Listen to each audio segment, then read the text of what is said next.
Good afternoon. I'm Brent Roussin, Manitoba's Chief Provincial Public Health Officer. I'm joined by Lanette Siragusa, the Chief Nursing Officer with Shared Health and Co-Incident Commander for the health response to COVID-19 in Manitoba. Today we're providing information about Manitoba's COVID-19 response to date and information about some of the models that we've developed to determine the possible effects of COVID-19 here.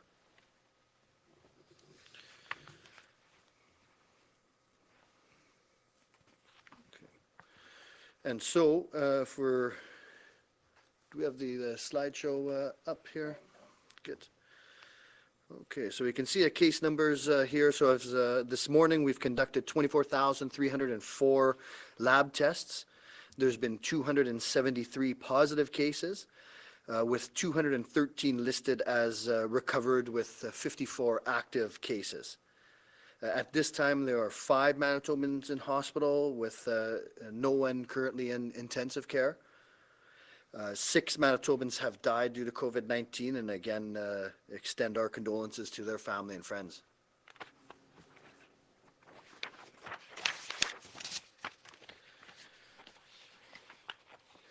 So this is a epidemiologic curve of COVID-19 to date in Manitoba. And as you can see, there was a significant increase in cases at the end of March and early April. However, recently, in the last, especially in the last 2 weeks, we've been seeing a much slower increase in cases. We've averaged under 2 per day in the last 2 weeks. This is that same epi curve, but now showing us the timeline and infectious sources for Manitoba cases. And you can see early on, as expected, the majority of cases were due to international travel. But as travel restrictions were put in, and as more cases were introduced into Manitoba, you can see that we saw some more community-based transmission and transmission due to contact with known cases. As of April 26th, 44% of our cases were linked to international travel, 5% were linked to domestic travel, 35% of our cases were linked to as a close contact of a known case, and community transmission, or those unlinked cases, represent about 14% of cases currently. So this graph depicts the current status of cases in Manitoba. We can see that since we started tracking the number of those that are recovered, we can this way guide our current case load, our current active cases, and you can see that we've seen the number of recoveries increase as the rate of growth has decreased. So you can see that our active case load has continually decreased as of late.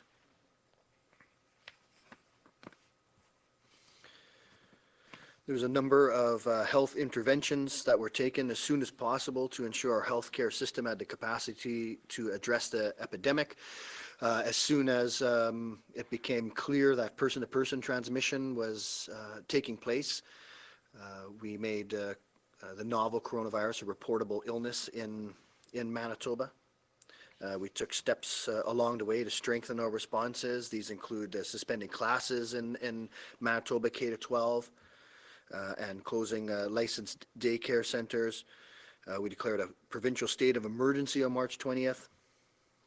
We had issued advice to reduce international and domestic travel, and later came public health orders to limit group size gatherings, closing restaurants, bars, and suspending non-critical businesses operation, and requiring physical distancing at critical businesses. We further expanded our testing criteria on April 17th, extended public health orders to May 1st, and the provincial state of emergency was extended to May 18th. In response to this emerging public health crisis, Manitoba's health system also acted swiftly in response to the threat of the virus. So HealthLinks quickly shifted to a central role in screening patients before they were sent for testing. Capacity, staff, and phone lines were added in response to the significant demand, and wait times decreased from hours to minutes over a fairly short time period. An online screening tool further supported this work that was provided in both official languages. Testing locations were opened up in all regions of the province. Visitor access was restricted, staff screening into facilities was introduced, and non-essential diagnostic services, non-urgent surgeries, and procedures were postponed. At the same time, alternative isolation accommodations have been established both in hotels and for the shelter population, with a model that is quickly able to be spanned throughout the province as the demand requires. If we look at the comparative speed of public health response, Manitoba reported its first case of COVID-19 on March 20th. It was on that day that we began recommending physical distancing strategies. Because Manitobans had taken this seriously right from the beginning, practiced the social distancing strategies that were in place, followed public health advice, we've seen this flattening of the curve because we were able to act early.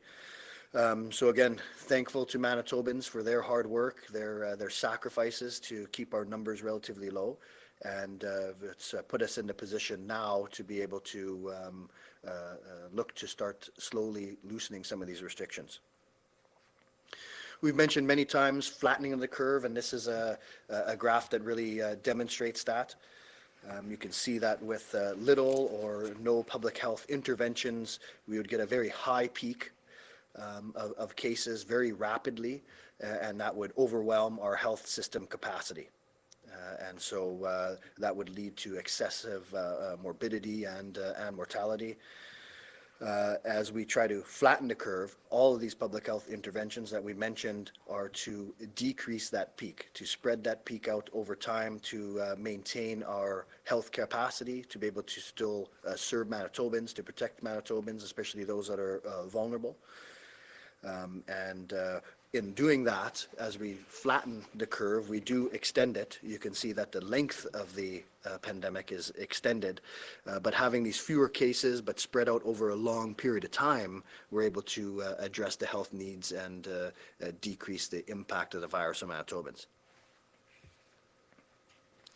We looked at some projected numbers of cases with minimal health, public health measures, and again, this is important to note that our models here, this projection is based on minimal public health interventions. We didn't create one that had no public health interventions because it would be just not realistic to do that. We'd always have some sort of public health intervention. So this is minimal public health intervention. That shaded area there represents the range of possible cases, and then the line represents what we would expect in cases. And so certainly the measures that we implemented were much stronger than what we would say as minimal public health interventions. All those interventions that we talked about with the social distancing, the orders, the travel restrictions is what put us in the position we're at today. So under the routine measures, our modeling would suggest that Manitoba would have had 933 cases by April 25th. If that trend had continued, there would have been more than 2,000 cases by mid-May.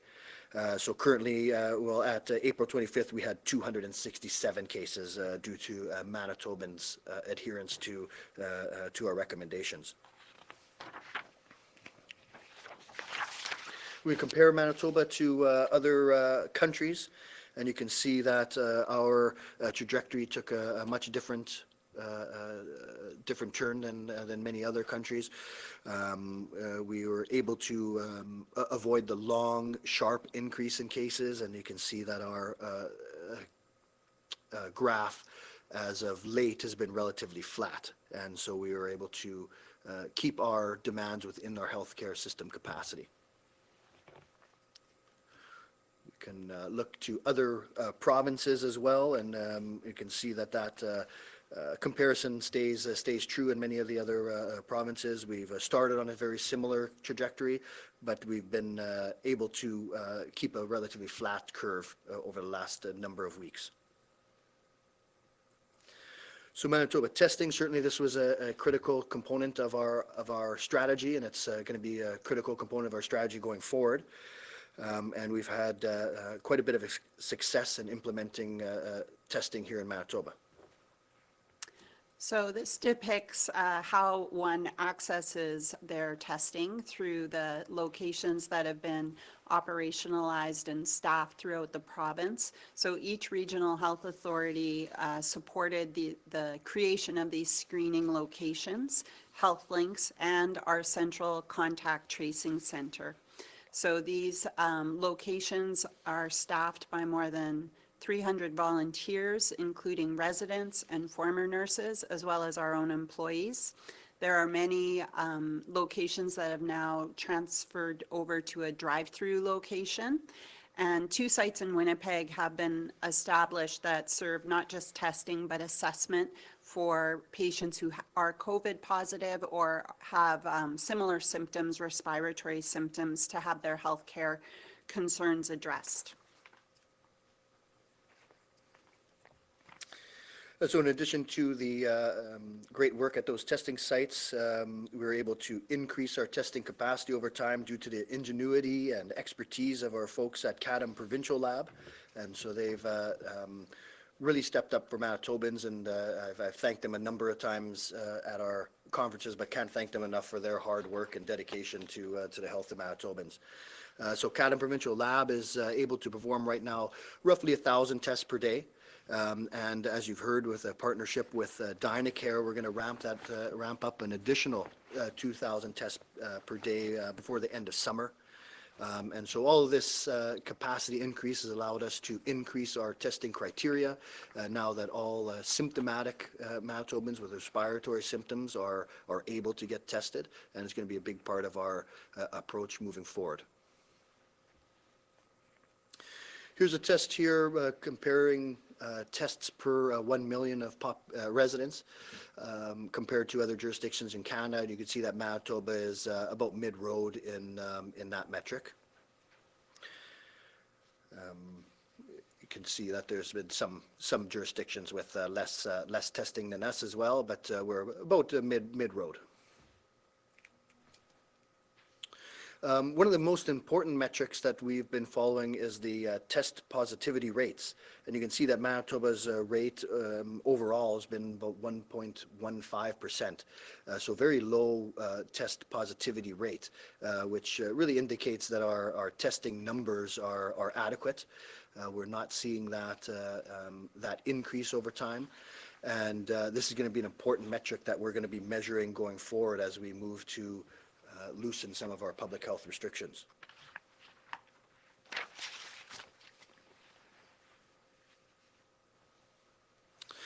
Here's daily test counts and detections, and you can see that early on in the outbreak, where percent of positive tests were higher. But as the public health interventions were in, as Manitobans worked hard to limit the spread of this virus, we could see that drop in our positivity rates. And which is another metric to show that our Manitobans' work at this has been effective. Manitoba now has quite a broad testing criteria. Now any symptomatic Manitoban is eligible for testing. So we want to ensure that we continue to detect cases early, to isolate cases, and do aggressive contact management. It's going to be a large part of our strategy going forward. So we've been able to compile some modeling slides that we want to share with everyone. And this is the Health Sector Incident Command Team was established, a capacity planning group to help plan our response to the COVID-19 pandemic. And this was supported by a modeling group that can help us understand how the virus may affect the Manitoba population based on available information and other disease models. Through this briefing today, we're going to making available our assessment of what we might expect in terms of cases and estimates on demand of the healthcare system, and then our plans to ensure that the necessary healthcare resources are in place. So for our modeling, we use an agent-based model for the spread of COVID-19. And so it was using information available in the scientific literature and input from experts in Manitoba. We've had information regarding cases in Manitoba that was used to calibrate the model. So it's really a made in Manitoba model, specific for our province, our case numbers, our population. So modeling, again, it's an abstraction. It can't project all possible outcomes, not a crystal ball, but it can help in certain aspects of planning. But it's just one tool that we utilize. We know that outbreaks evolve over time. Things like the behaviors of the public can change outcomes. And so it doesn't tell us what will happen, just tells us possibilities of what will happen. You'll see there's a number of ranges on there. So we intend to revisit and reformulate these models over time as we get more data, and we can be happy to present those. And we've been working in collaboration with Public Health Agency of Canada's modeling effort, exchanging knowledge and comparing results. So if we look at some projected number of cases, the shaded area here represents the range of possible cases, and again, that blue line represents the number of cases we would expect, and the black line is our current numbers. The first case was, again, confirmed on March 12th. By April 25, there were 267 confirmed and probable cases in Manitoba. Our model predicted 408 cases at that time. So the model slightly over-predicted the number of cases, but it sure was still within that range of possibilities that we had. The model projects that under the current public health measures, there could be around 500 cases by May 8th. And if the current public health measures remain in place for a year, Manitoba could expect approximately 6,250 cases. When we look at system capacity of the healthcare system, we acknowledge that we are working in an extraordinary time, and COVID-19 has significantly changed our lives both at home and at work. So from a healthcare perspective, when we look at our response, we want to be mindful of what is our usual capacity, but also what is our ability to expand it as the need demands and patient volumes increase. And we are aiming to be nimble and flexible and responsive to that need, and that is typically how we work in other situations like with H1N1 or the OR flood at St. Boniface Hospital in the past.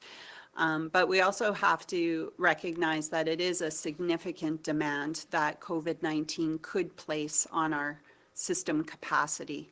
So the limiting of visitors, postponing surgical and diagnostic activity, implementing the enhanced screening of staff have all been changes that are motivated by the need to keep our system capacity intact and functioning at a high level. So it is important ongoing that we protect our patients and our staff from the spread.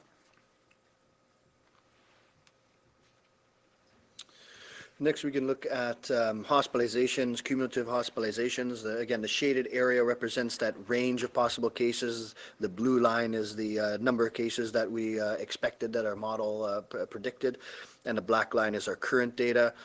So again, the model slightly over-projects this data. The model projected 46 hospitalizations by April 25th, and at that time we had 29 hospitalizations. So again, within the range of the prediction. By May 8th, the model is projecting approximately 14 additional hospitalizations. So from a system perspective, we have throughout Manitoba 2,432 acute hospital beds. And our current occupancy right now is significantly lower than we usually see. And part of that is because of the surgical cases that have been delayed and the procedures that have been on hold for the last few weeks. But it does also reflect a lower occupancy in the medical units as well. So as we talk about the need to increase surgeries and increase those procedures back into the system, it is a balance of making sure that we have capacity, we can maintain staff safety as well as for patients.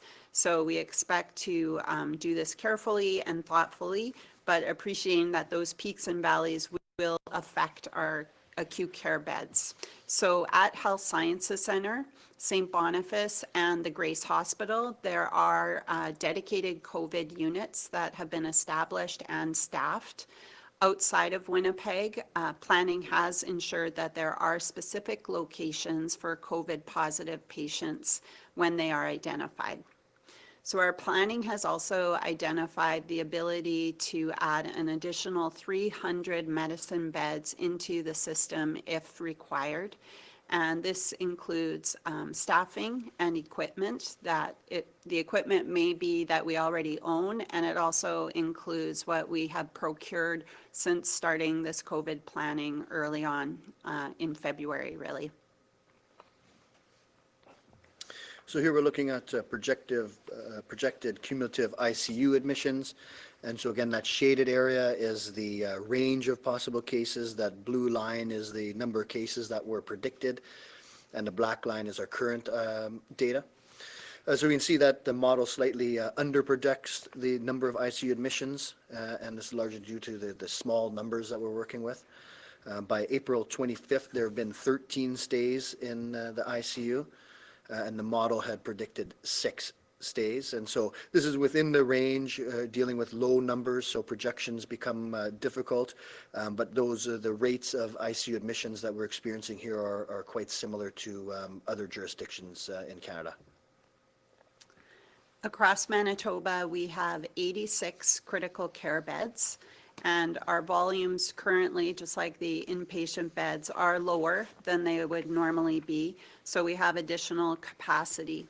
At the time of this slide deck being made on April 22nd, there were 29 funded critical care beds available. However, this number does change day by day and hour by hour, and is impacted by changes within the system, including surgical activity. It's also important to note that these 86 critical care beds do not include the special care units that are throughout the province, step-down units, pediatric or neonatal intensive care units. So it's just adult critical care. During flu season and in preparation for COVID-19, much of our planning looks at our ability to increase the number of beds. And through this planning, we have been able to identify if we need to, we can flex up to an additional 100 critical care beds if required on top of the 86 that we currently have. We have 296 ventilators in the province now, plus 1 for every surgical suite that is, again, throughout the province. That equates to 136 additional ventilators as well. So as we plan for the reopening of the province, efforts to prevent, quickly identify, and contain outbreaks of the virus will be vital to our ability to resume a new normal while ensuring we take every step to protect our most vulnerable populations. We are still very early in the fight against COVID-19, and we are benefiting from our opportunity to learn from other jurisdictions in terms of what has worked and what has not. So our ongoing plan as a healthcare system is to prevent, to test, to trace, isolate, treat if necessary, and repeat. So we will prevent the spread of the virus by continuing with various restrictions, including the visitor restrictions. Staff will continue to be screened daily for signs of illness upon arriving to work. Public information on testing will continue to be supported through HealthLinks and our online screening tool. We will continue to work on ways to make testing more accessible, including looking at ways for additional drive-through testing. We're looking at mobile testing, where people would go to your home and ways to improve upon testing for our shelter and homeless populations. We're also looking at ways where we can make the testing results more accessible for patients and potentially looking at an online tool, which I will tell you more about next week. And we know that rapid and robust contact tracing is needed to ensure that all possible exposures are identified. We need them to be isolated, and we may need them to be tested if appropriate. Our occupational staff health has been bolstered to support contact tracing for healthcare workers who may have been exposed to the virus. And the Central Contact Tracing Center has also been established to support the work of public health officials. Staffing numbers have been increased in this contact tracing center, and we will continue to monitor activity to ensure that they are able to keep up with demand. The isolation protocols for people who are suspected of having or tested positive for COVID-19 are in place to limit exposure and mitigate the spread of the virus. We have set up a program for alternative isolation accommodations that can quickly be expanded throughout the province, as well as we've identified through a provincial RFP and are working with our partners to ensure that we have clear protocols throughout. And as I've said a few times, we continue to have the capacity to treat patients for COVID-19. We also have the ability to significantly expand the health system's capacity if needed, with 100 more critical care beds, 300 more medicine beds, as well as alternative hospital sites as a contingency if we need that. So we'll keep repeating this process as needed, because rapidly identifying and responding to outbreaks is essential to our long-term fight against the spread of COVID-19. Good, yeah, and so I mean, you can see that from these case numbers and our projections that we've been now able to look to ease some of the public health restrictions. And so it's important to note that this is not a return to normal. We're still dealing with this virus. This virus is still in this province and could still spread if we let our guards up. So these easing of these restrictions still come with cautions. Physical distancing, hand washing is still going to be an essential component to how we deal with this virus. Those who are at increased risk of severe outcomes of this virus, those over age 65, those with underlying medical conditions, those with immune compromise, need to continue to follow our previous advice, to stay home for the most part, to go out for essential reasons, to practice strict physical distancing. But as Manitobans have all stepped up and kept our numbers down, now we can loosen some of these restrictions. Again, it's not a return to normal. It's a loosening of the restrictions. We're going to do very gradually and very close watch of our numbers, very close watch of things such as case numbers, such as our lab test positivity rates. And if our numbers continue to look good, then we will continue to loosen these restrictions as appropriate. So again, thank you to Manitobans for stepping up. You've put us in a position now where we can start to gradually reduce these restrictions, but all Manitobans know how important this is. That's proven in our numbers. And so Manitobans are going to continue to know how important it is to follow these strict guidelines going forward, and we'll keep you up to date with numbers as they come in. So thanks again. Thank you. Thank you. A reminder to our reporters online, you will have one preliminary question and one follow-up question. Up first this afternoon from CJOB, Diana. Good afternoon, Diana from 680 CJOB. Dr. Roussin, in the reopening plan, it states that travel restrictions may be relaxed in sort of the second phase and the further phases. What would that depend on? I imagine there would be some circumstances out of our control, for example, the situation in other provinces. But what would that entail? Would that be something like maybe no 14-day self-isolation after traveling from another province? Could travel restrictions be relaxed sort of in waves, as obviously the overall plan is coming? Yeah, so nothing, nothing's off the table right now, and it's going to really depend on what we see in our jurisdiction and in other jurisdictions. But we definitely wanted to let Manitobans know that this is going to be a phased approach. That they've been living with a number of restrictions for many weeks now. But because of the numbers, we're able to loosen some of those. And if the numbers continue to cooperate, then we are going to continue to loosen them as appropriate. So those type of restrictions, could be altered, but it's going to really depend on what we see. We're going to have a close observation on this. And we're going to ensure that the only restrictions that we have in place are those that are essential to protecting the health of Manitobans. Okay, and then as a follow-up, as far as hair salons opening up as soon as Monday, it sounds like that could look like homemade masks for the stylist and the person in the chair with limited capacity in the salon. What exactly is this going to look like in terms of PPE? And while I know many people are really looking forward to getting their hair done, how safe is it to go and get your hair cut or get your hair colored at this point?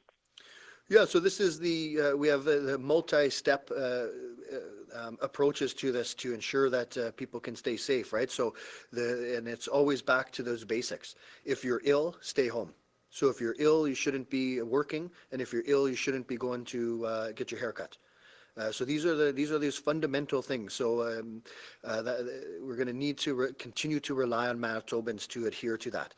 Frequent hand washing, social distancing within the salon between other patrons, and then hand hygiene within the shop, and certainly physical distancing can't be maintained when the service is provided, but certainly there's a number of precautions that can be put there. So non-medical masks certainly are an option, and people can certainly use that, but again, knowing that it doesn't protect you, it protects the people around you, and it's not a substitute for those very basic approaches. And going forward, one of those biggest ones is we're going to really rely on Manitobans to stay home when you're ill, even mild symptoms. Stay home, really ideally 14 days, and we'll really continue to decrease the impact of this virus. From the Winnipeg Sun, Scott. Hi, Scott Billington, Big Sun here. There wasn't any modeling done on severe outcomes such as death, at least none were released today. Is that coming, or why wasn't that released? When we look at something like deaths, we're looking at relatively low numbers. So you could see with the ICU admissions, even there, we're looking at quite low numbers. So modeling becomes quite difficult. You're going to get a very large range, which makes it really not all that useful. So we modeled the cases, and the hospitalization rates. The ICU, again, with those relatively low rates, gave us a large range, and we would have seen the same with deaths. So it's not all that useful of a projection. And my follow-up is, given all the modeling that was released today, is there any in place that would, given the reopening next week, that would suggest what case numbers could rise to, given with the reopening strategy that's coming? Those are the type of models that we're running currently. We're going to try to adjust the agent-based the formula on there to try to factor in some of the easings of the restrictions, and so those are things that we're going to adjust and revisit and share again as time goes on. From CBC Radio Canada, Laisa. Laissa Pamo, CBC Radio-Canada. Dr. Roussin, I just want to have this clear. In the plans, one of reopening announcing this morning by the Premier, is do we see like shopping malls in the phase one of reopening? Right. So retail is going to be open. And again, make it clear that these are a relaxation of our public health restrictions, certainly not a directive. So any individual place of business is going to decide on their own whether it's they can meet our guidelines and whether it's safe to operate. And so with that, if malls open, they're going to need to comply with the strict physical distancing measures. So there's strict area measures, there's 50% capacity measures. So those are what's going to have to be followed. For my follow-up, let's say are beaches considered as outdoor recreation? If yes, do we have any plan to make sure that people will be respecting like social distancing when they will go to the beach? Yeah, so we don't have beaches included as of yet. We think it'll be a little bit of time before we need to address that, but it would be like anything else. We have the ability to enforce things, but we think Manitobans got the message. Our numbers, numbers are really showing that Manitobans have listened to advice. They're listening to this. They know how important this is. And so for the most part, Manitobans are aware of that, those physical distancing requirements, minimize contact in larger group settings. And if necessary, then we do have the ability to enforce those. From CBC Manitoba, Bart. Dr. Roussin, Bart Lakivis here. Your presentation says Manitobans can expect 6,250 cases if current measures are in place for a year. I think you owe it to Manitobans to give us a number of how many cases we can expect for a year and state when that year ends with the reopening that starts on Monday. Yeah, so these numbers here, when you model that far in the future, they're not all that valuable numbers. So we can look at that, but again, we're going to be changing our public health measures based on what we see. So it's hard to predict what things would look like in a year. We could be looking at a pharmaceutical intervention by that time as well. So it's really tough, Bartley, to give a year out prediction. So we had this model just because we had it in place. But it's really tough to know when and how we'd be lifting or restricting further public health orders. So it's a real tough question, Bartley, to give you a good answer for. Okay, well, you've said previously that this is going to be a careful plan. This is a very broad plan announced by the Premier this morning. How many more cases and how many deaths are going to be enough for you to put restrictions back in place over the next few weeks? Yeah, well, we have a number of metrics, and a lot of them revolve around what I've mentioned before is the, say, visits to the ER, the positive test rate is an important early indicator that we use, and then certainly various hospitalizations and ICU. So this is going to be careful. It's going to be cautious. And we have the ability to roll this back as soon as we get a sense that things are turning back. But with the amount of it's a broad reopening. There's a lot of things that are able to reopen, but within that reopening, it's very restrictive. There's a lot of restrictions on businesses, and businesses know how important this is. I don't think there's any business that wants to be responsible for spreading the virus and or to themselves or to employees. So I think Manitobans know how important this is. They're going to take the restrictions seriously, but we do have the ability to roll them back if we need to. From the Canadian Press, Steve. Steve Lambert from the Canadian Press. Dr. Roussin, I take it from your previous answers that the modeling numbers you've given us are sort of out of date as of Monday, given that the measures are being loosened a little bit. When you talk about 6,200 plus cases, can you tell us what you're looking at in terms of the number of cases at any one time and whether that exceeds the capacity of the healthcare system? Yeah, and again, the running a model for a year out is, you're not going to get a very accurate projection. So certainly for things like, hospital capacity, that hospital capacity could change within that year. And so it's we don't have that for a year out. So we just calculated our current number just to give that one long term, just a sense of what it could look like. But models going out a year, they're inherently unreliable.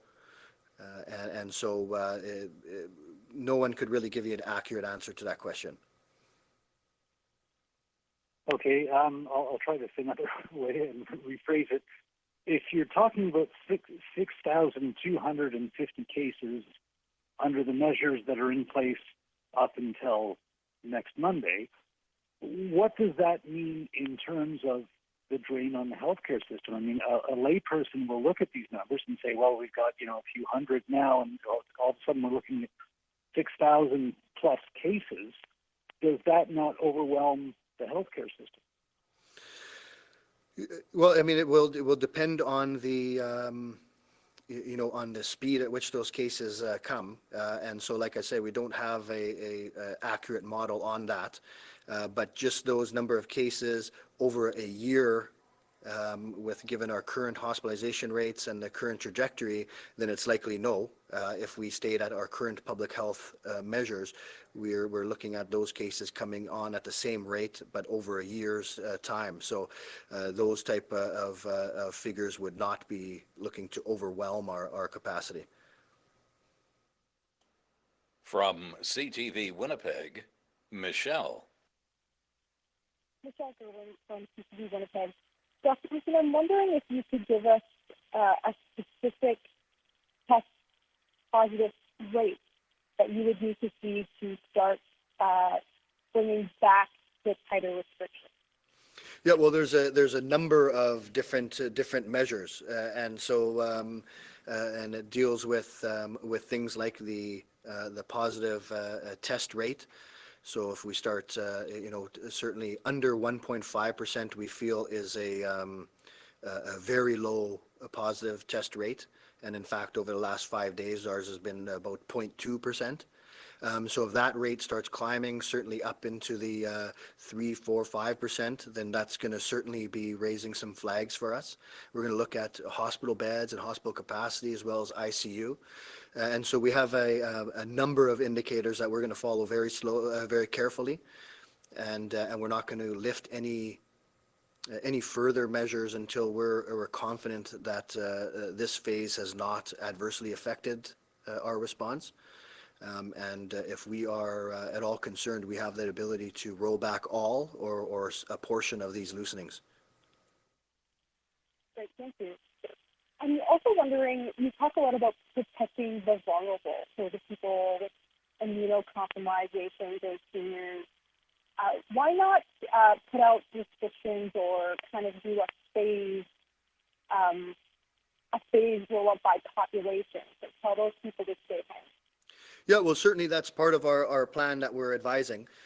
So, we've, with this virus, unfortunately, the case fatality rate is about 2 to 3%. But we know that the majority of that 2 to 3% are those that fall in those high risk categories. So those over age 65, those with underlying medical conditions, those with immune compromise. So our advice to them in this phase doesn't really change. You need to still take that extra caution. Stay home as much as you can. Go out for necessities. Practice social distancing at all times, because we really want to protect those that are at most risk to have those severe outcomes. From City News, Stephanie. Dr. Roussin, Stephanie with City News. Just wondering if I can get your thoughts and your recommendations on how Manitobans should go about small private gatherings from now on. Is it still for everyone, stay at home as much as possible and only go out for essentials, or how should Manitobans proceed? Yeah, so I think, right now, we have to be clear that this is not a return to normal. That Manitobans have really stepped up and flattened our curve, and so this is really a good time to start loosening these restrictions, but we have to take it slow. We can't do too much too quickly, or it's going to be difficult to reverse any of those effects. And our actions today really are going to have effect a week or 2 weeks from now. So there's that delay. So certainly the group sizes of 10 are in effect, and those are remaining in effect right now. And then again, back to those basics. If you're getting together with other people, no one should be ill. No one should have been advised to self-isolate. Frequent hand washing, physical distancing is the best. If you do get together, then outside is even better. We know the risk of transmission is likely less in outdoor places, but I'd still advise Manitobans that at this point, we're loosening some of the restrictions, but we still need to be cautious. We're still dealing with this virus. So let's take this cautiously right now, and we'll be able to loosen things further and further if we can get those numbers to cooperate. Thanks. And if measures are changing in Manitoba Monday, why not release projections under the new measures and what the new measures might mean for our numbers instead of under the old measures, which will be ending by Monday, and the projections only seem to go until May 23rd, if I'm not mistaken. Why not release any projections beyond that? Yeah, so as far as the time frame, the issue with that is, projections a year from now, projections 3 months from now are rarely accurate. So we wanted to release projections that we felt were fairly stable, that we could give a meaningful number. But the longer you model ahead, the less meaningful they become. So we provided these numbers here for you. As far as modeling going forward, we are still looking at making our models predict different levels of public health interventions. Certainly it's not an exact science to know the exact effects to model as we lift some of these restrictions, because it's a lifting, although we still have some heavy restrictions on people. So we're going to try to get some numbers on that, but it's again, these projections are just one tool that we use. They're not going to be a crystal ball. They're not going to tell us what will happen. They tell us a range of possibilities, and often they need to be revisited and redone. From the Winnipeg Free Press, Carol. Hi there, it's Carol Sandys at the Free Press. I'm just wondering, based on your original projections and modeling from back in February or March, the information that was never really made public, are you surprised that Manitoba is in a position right now to begin reopening?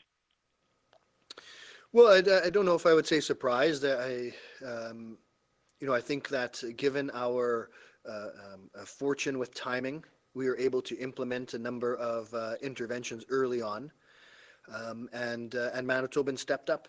Manitobans stepped up. The healthcare system stepped up, and so I wouldn't say surprised. I think that it's we've put ourselves in a good position to start gradually rolling back some of these restrictions, and I think this is an appropriate time for that. And projections are usually used for planning and for looking forward. And I'm just wondering, what was the intention of releasing these projections now? We've been asking for projections for weeks, and you weren't able to provide them. But what's the intention of releasing these projections now? They're kind of looking backwards. Well, these are looking forward. These projections. That's what the projections do. And but long-term projections are going to have a huge range and not all that useful. So we put together these with the current public health interventions. We are loosening our strategy, our measures a little bit. And we'll see if we can adjust some of those models to take that into account. But these were the numbers that we were running. We were able to run one with minimal public health intervention, and then with the interventions that we were using, and then compare that to what we saw now. And you can see that it was certainly within the range, but it's not an exact science. And so we're going to keep revisiting these, and we're going to have to revisit these multiple times. From Global, Brittany. Good afternoon, Dr. Roussin. A lot of people here, and you kind of touched base on this, but I know that there are grandmas and grandpas that are out there, or aunts and uncles that haven't been able to see their nieces and nephews. Can they now go? Is it safe for them to, go to grandma's house, give her a hug, maybe spend a couple hours over there? If people are still washing their hands and all of this, a lot of people asking, can I go and do that, because they've been waiting a long time? Yeah, so it's been a challenging time for Manitobans, right? And it's been many weeks, and so we know that, uh, and certainly these numbers are where we wanted to be. This allows us now to loosen some of our restrictions, but again, it's not a return to normal. And we really need to, at this point, as we go forward, as we're starting to loosen things, we need to protect those most at risk. And so, it's still a time of caution. And so we're able to loosen things. Certainly the group size fits. Certainly those things that anyone who's been even mildly ill or anyone who's advised to self-isolate, you should be at home. If you do go out, for the most part, physical distancing is still important. Lots of hand washing, as you mentioned, is still important. But we need to really be careful around those that are most susceptible to severe outcomes. So, we're able to loosen things. Doesn't mean we're safe. It just means that this is the time that we can start loosening some of the public health restrictions. So, I want Manitobans to continue to be wary of this virus. This virus is still there, but Manitobans have done such a fantastic job at flattening this curve that now is the time to loosen some of the restrictions. But we do need to be cautious still. We need to take it slow. And then just looking at the different phases, I know we've already had some businesses reach out to us. Can you speak about the differences of why maybe a hair salon is in phase one, but a nail salon is in phase two? Or when you look at gyms or fitness facilities, can some of those smaller boutique facilities open up if they can ensure distancing between their clientele? So the big aspect of this is the phased approach, right? We have to be able to do this gradually to see how our numbers respond, and then we have to be able to roll it back if necessary. So certainly not all classes of businesses are included here, and that's because we don't want to open everything up at once. We have to do it in a phased approach. So if we look at hair salons and barbers, working on on a client on the hair is different than say in a nail salon or in other aspects where you might have prolonged face-to-face contact. So that's some of the thinking there, but also the thinking is we have to find a phased approach. We have to find a way to not just open up everything at the same time, or we're going to have a real difficult time rolling things back if necessary. So this is the phased approach we looked at. We had a lot of stakeholders in it, and we're going to do it slowly and cautiously. From the Brandon Sun, Bud. Hello, Bud Robertson of the Brandon Sun. When will your projections allow you to make a definitive announcement on when schools and post-secondary institutions can reopen? I'm not talking about June, I'm talking about September, which is only 4 months away. And as you know, with post-secondary especially, students have to know whether they're going to go back to school or whether they're going to have to start looking for a job now. Yeah, so this is all part of our process, our phased approach. So certainly this phase we're not able to look at schools. We need to do things slowly and cautiously. The projections again are one aspect of that. We look at some modeling and some of look at the effects of on younger people on the trajectory of the virus. We know that from a lot of jurisdictions right now, unlike other viral illnesses like influenza, children seemingly have less of a role to play in the transmission of this virus compared to things like influenza. So all these things we continue to learn, but when we can have a definitive answer in a pandemic, it's a real tough question. I can't answer that. It's going to depend on what we see, and we're going to do it in a phased approach, and we're going to do it in a very cautious approach.